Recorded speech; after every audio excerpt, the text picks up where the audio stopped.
guys. Ito lang ang inahan nga gwapa o nga negosyante. Muna yan ko guys. Palit na mo guys sa iyahang takway. Pero lami kay na sa gulan og tinapa. Yes, bisag unsa yung sa gulan ni. Di na siya hugaw ha. Gikan din sa bukid na kikuha. Di ba mother? Mother. Ma, tanaw po tali ma. Maramang kagkuhan ma. Serious ra kaya akong inahan. Muna siya ha. Palit na mo kay yagi na yung kuan nun. Mo deliver, gini siya bisag kuan. Ulan. Bisag magbagyo. Adtuong gini.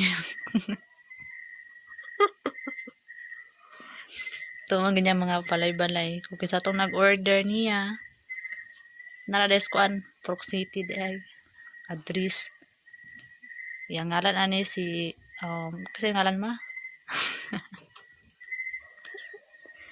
si Ana din ni si Ana. Muna yung negosyo ha. Palit na mo. Tag 20 ra, tag 10. Mura to siya.